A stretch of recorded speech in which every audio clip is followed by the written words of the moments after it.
Reuven, good evening. How are you doing? Baruch Hashem, Baruch Hashem. Thank you, Ilya. Thank you for asking. I hope you're doing well too. Yes, everything's good, everything's great. Uh, so we're continuing our interesting little mini meetings on, uh, not always comfortable, but always very interesting questions, and no less interesting answers. And today we're going to talk about a provocative, big, huge topic, but we'll try to just touch on it a little, talk about it a bit, because it's really a vast, multifaceted, and very interesting subject. And there are a lot of different things around it: opinions, dialogues, debates. It's about the place of women in general and, of course, the place of women in Judaism. It really is an important topic because basically it concerns, first and foremost, it concerns half of all humanity. You know, when I was in Germany once, I was asked to give a lecture there, and the organizer of the lecture asked me. The lecture was supposed to be for women. The organizer asked me what topic I wanted to talk about. I said, well, maybe I could give a lecture about the uniqueness of women. She said, no, that's not interesting. I want you to talk about the uniqueness of men. All right, so I prepared that topic. I arrived there. The organizer wasn't there. The women gathered and asked me, what topic are you going to talk about? I said, I prepared. They asked me to prepare a talk on the uniqueness of men. And they said, no, that's not interesting. We want the uniqueness of women. So what did I tell them? I told them, I'll let you in on a secret. It's actually the same topic. Why? Because when we talk about the uniqueness of something, uniqueness means how the thing is different from everything else. Since our entire population is divided into just two groups, when you talk about the uniqueness of women, you inevitably touch on the uniqueness of men as well, and vice versa. So, Well, of course, because all of this is very, very interconnected. For example, I recall a passage from the Torah when Abraham set out for the land of Canaan by the will of the Lord. Right. And there was this moment where it lists Abraham took with him to the land of Canaan a certain number of camels, a certain number of livestock, and his wife Sarah. And she was listed third or fourth, maybe even fifth, among the things he took with him. And did that mean he didn't love Sarah? Of course he loved her. This showed, among other things, well, the Torah, of course, gives us many layers of different information and hints and everything else. But on the first level, the Torah very often shows the way of life, the customs that existed back then in those times.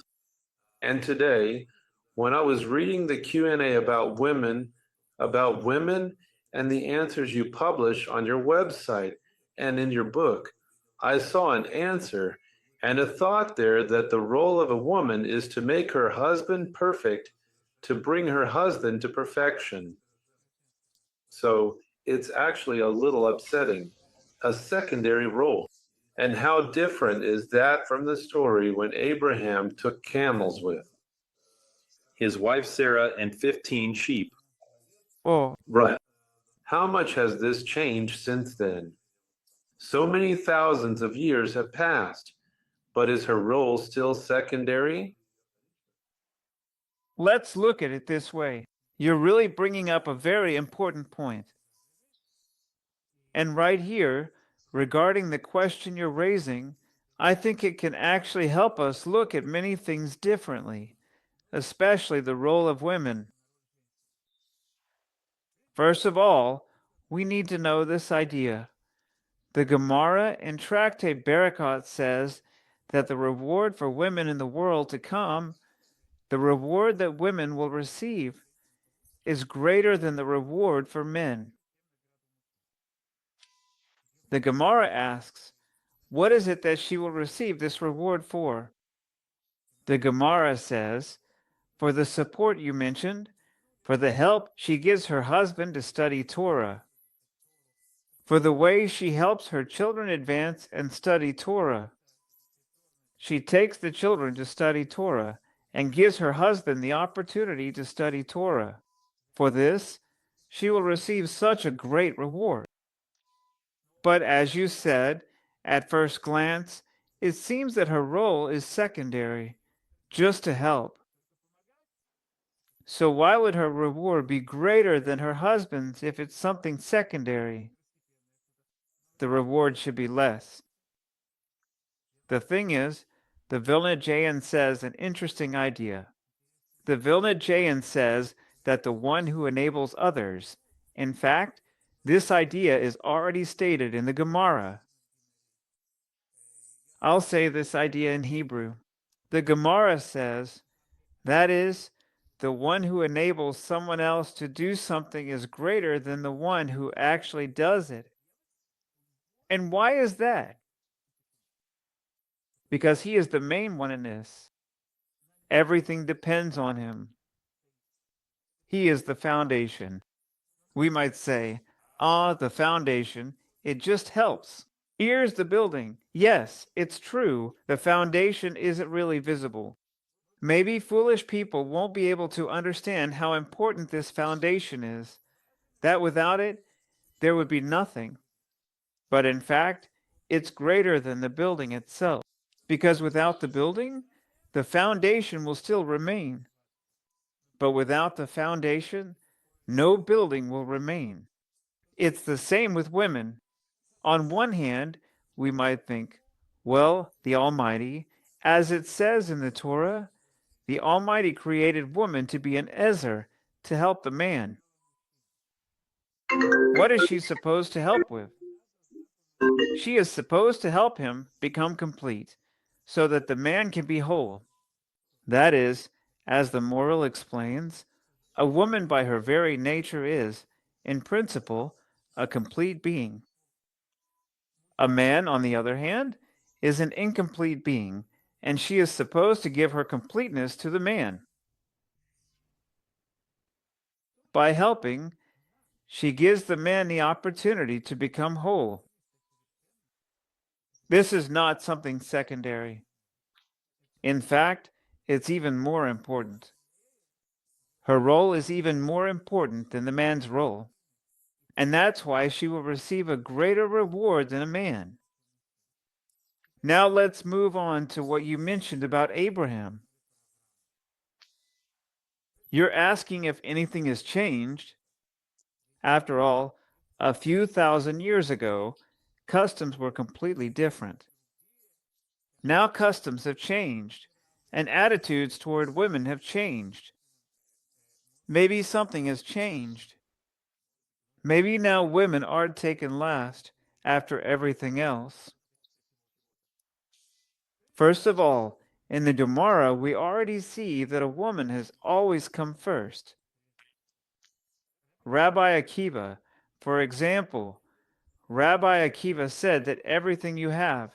After all, we know that Rabbi Akiva was such a great Torah scholar that basically all of the oral Torah we have today comes from him, because he had 5 main students. And the Gemara says that from these 5 students, all of the Torah was passed down. Rabbi Akiva said, know that everything you have, that is, all the Torah, who do you have to thank for it? My wife. She comes before anyone else. And we see this attitude among all the sages toward their wives. They place their wives above themselves. And even Rambam himself, when he talks about how one should treat his wife, Rambam says that a man should love her as himself, but respect her even more than himself. In other words, respect should actually be greater than the respect one has for himself. This should be reflected in the fact that if a man needs to buy clothes, he should first buy them for his wife. If you don't have enough money, honor and respect your wife. So, if we see that, in principle, the attitude toward women has always been that all the sages understood she comes first. How can we understand, really, that Abraham, who took his wife, she is listed, as it were, after everything else? Not after everything, but not first on the list. The thing is, and by the way, what Rabbi Akiva says, love your neighbor as yourself. In the Gemara, it's clear that the most important aspect of this commandment is actually in relation to one's wife. But we must remember, King David says, true honor for a woman is internal. That is, it's not something that's visible. A man is out in the open, in front of everyone. But a woman, she isn't seen, yet she holds everything together like a foundation. Just now, before we started our conversation, I already told you that here in Israel we had a siren, an alert, and we had to take cover. We had to go to the bomb shelter. And there, I was sitting with one family, and they were talking with their children about intelligence services. The children said, "What about intelligence? We don't really hear much about what the intelligence service does." Well, maybe they've heard about some things. They were told, "That's exactly the point of intelligence work. You're not supposed to know what it does. If you did know, then it wouldn't be good intelligence." But everything relies on intelligence. If we didn't know Iran's plans right now, well, basically, a lot of our success depends on intelligence. You can draw a parallel with a woman. We don't hear what she does, but she's the foundation. And true wise men understand this. Abraham, and she herself wouldn't want to be put out in front, because that wouldn't be enough respect for her. Respect it's like with something precious. On the contrary, it's kept inside. At the front, you have the animals. At the front, you have something else. And Sarah, she's in the center precisely because of her importance. Well, the main thing is that women also realize exactly what you're saying because it's not an immediately obvious point of view. But after listening to you, you do start to get a sense of it.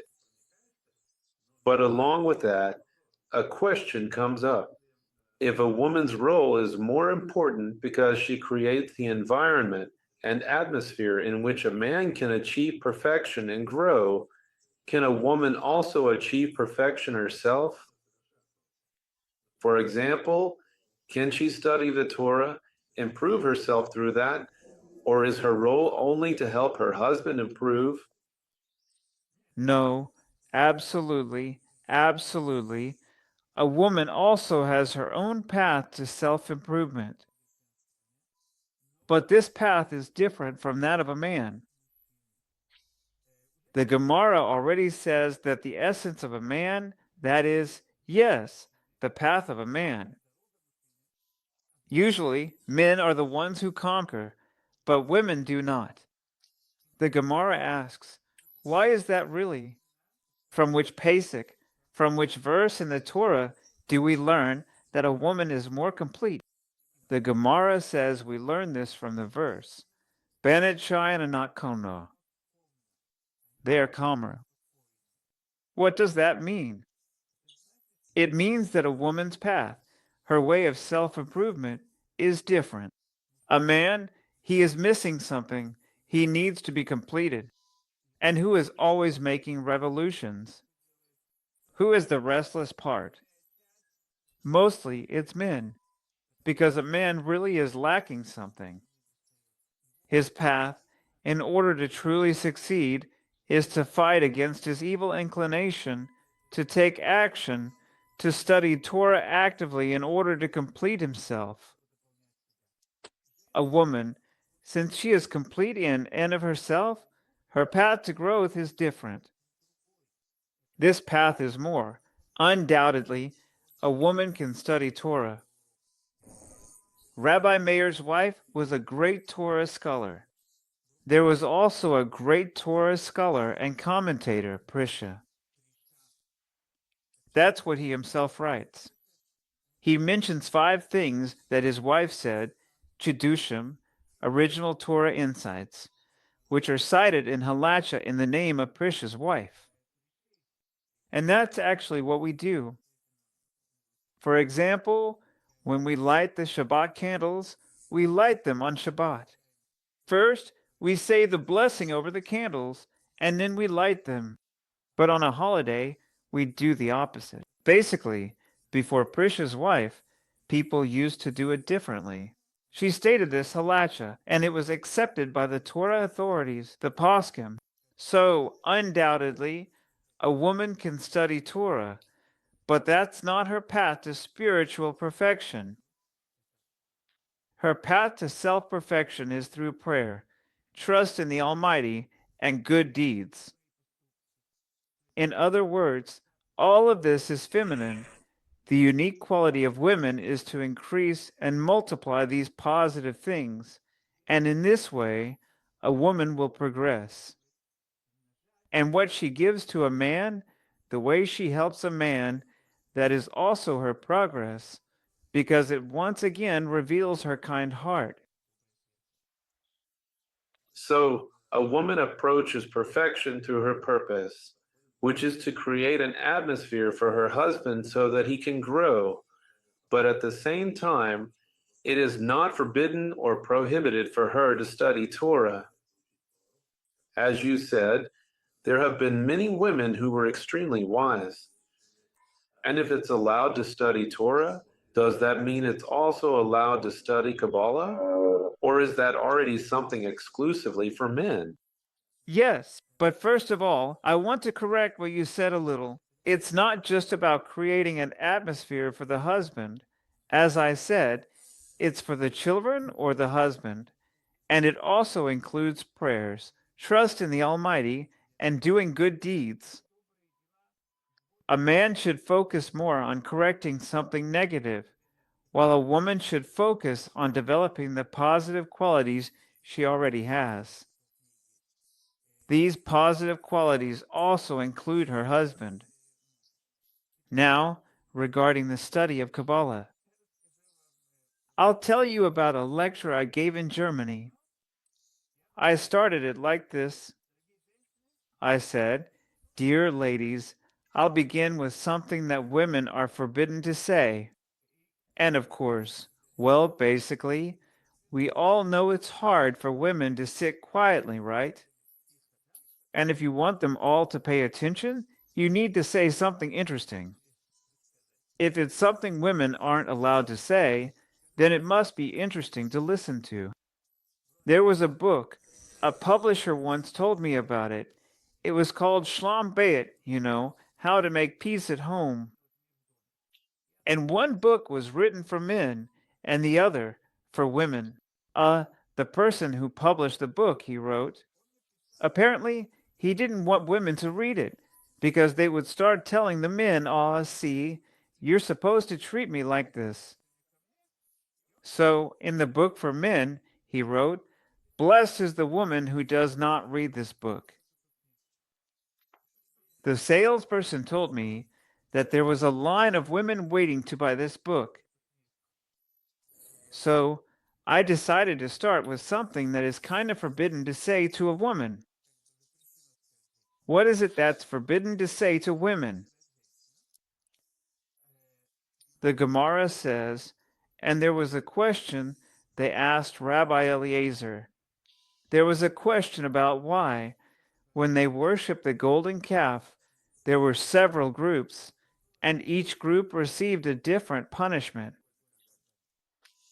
And the Gemara says that one wise woman gave an answer. She gave an answer and explained how to properly understand this passage in the Torah. So, how did Rabbi Eliezer respond? Rabbi Eliezer said, "There is no wisdom in women."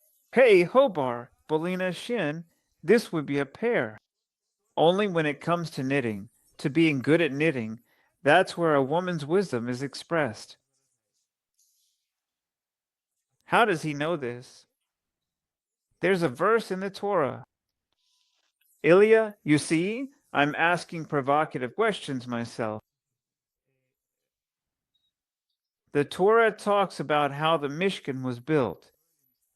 Kol Isha Hakma led Bayadiya Tiviu. Every wise woman spun and knitted with her own hands. That's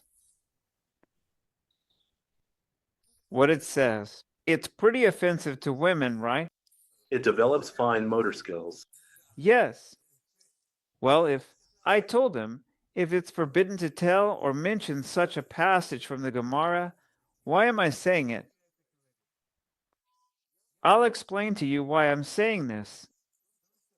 Because when is it forbidden to say this passage from the Gemara? This passage from the Gemara is forbidden to say when you don't explain what it means.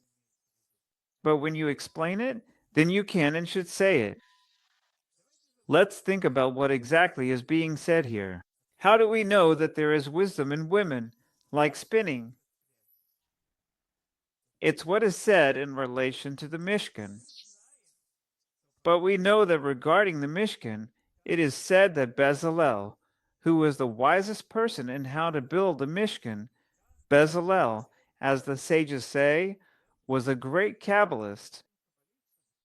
He could connect things, understood the meaning of all the letters, and he could see how, according to Kabbalah, the entire world was created. And why is that? Because the Mishkan is a prototype of the world. So, it's clear that the one who participated in the creation of the world is the one who could participate in the creation of the Mishkan, which was a miniature model of this world. Who could do this? Only the greatest Kabbalists could do this. From this, it's clear that women were involved as well. The fact that they were knitting with their hands is an expression of their Kabbalistic wisdom. So what about Rabbi Eliezer? If that's the case, what does Rabbi Eliezer mean? Rabbi Eliezer means the following. There is a fundamental difference between the wisdom of a woman and the wisdom of a man. A man is more developed in a kind of philosophical wisdom that isn't connected to action or deed. He can just philosophize. Women, on the other hand, have been given a special kind of wisdom by the Almighty. She understands how things should be connected to actions, to deeds, to our material world. And so, when it's not about how something is connected to actions, Rabbi Eliezer says that this is not where a woman's strength lies. But on the other hand, the wisdom that does come from a woman, the unique wisdom that a woman possesses, that wisdom is greater and stronger. And if you agree, we can talk more about this difference later on, because it's a significant difference. But what we see from this is exactly what I just told you. So, when it comes to Kabbalah, if we're talking about those aspects of Kabbalah that shed light on our world, that help us understand what to do and how to do it, then I think there's no problem with that. But for the most part, Kabbalah today is more of a philosophical discipline, not really connected to practical action. That's why I would suggest that women not engage in this, but rather focus on things that are more in line with their understanding. But it's not forbidden. Forbidden? No, it's not forbidden. Great.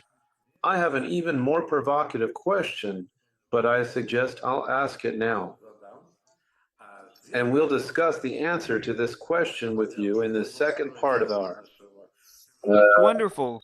Yes, we'll record another video. That's right. and we'd like to ask our viewers to share their opinions.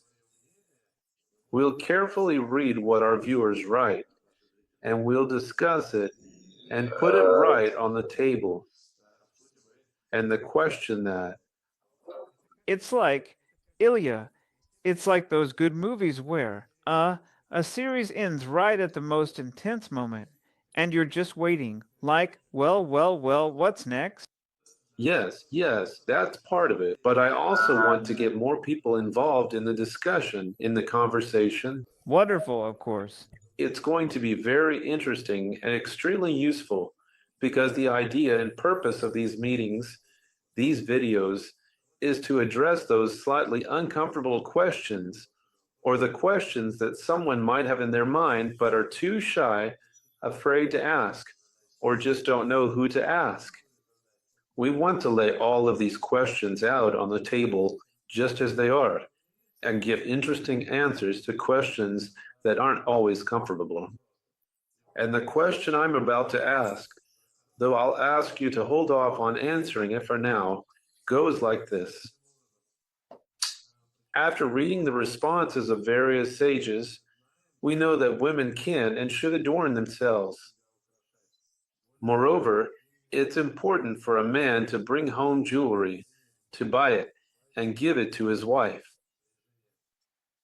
At the same time, religious women don't show their hair, they cover their heads, but they wear wigs that are often even more beautiful than their own hair.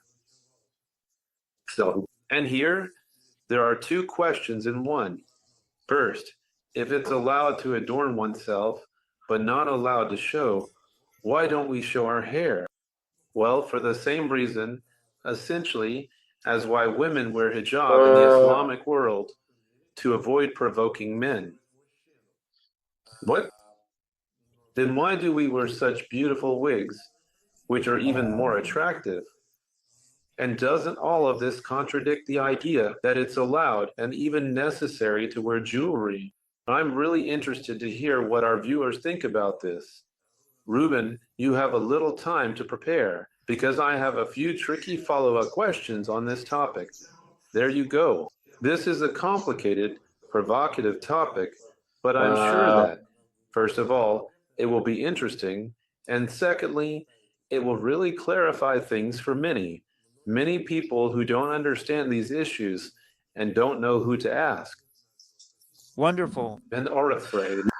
Wonderful. The question is very interesting. And I think that the idea of letting people think for themselves a bit and try to figure things out on their own is a great idea. And besides everything else, I think a person understands best when they try to answer for themselves, when they reflect on it personally. What do we do on Passover during the Seder night?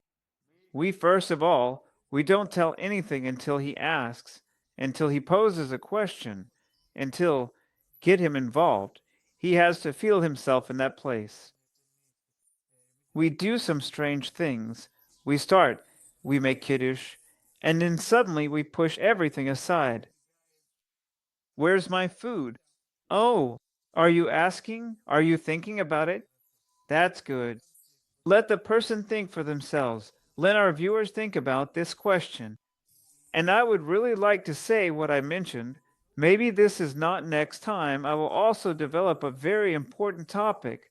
What the sages say, on the one hand, that women, they are frivolous, is very offensive. On the other hand, the sages say that women have more understanding than men. How do we make sense of this? How do we reconcile it?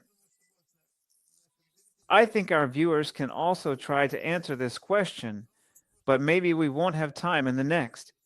It's a big topic, and maybe it will just take several parts. Yes, So we'll keep recording videos on it, one after another, until we've covered it all. without God's help. But I think we'll never fully cover it. But as we said at the end of the last video, we quoted a verse from the book of Mishlei, the book of Proverbs. I'm not talking about it.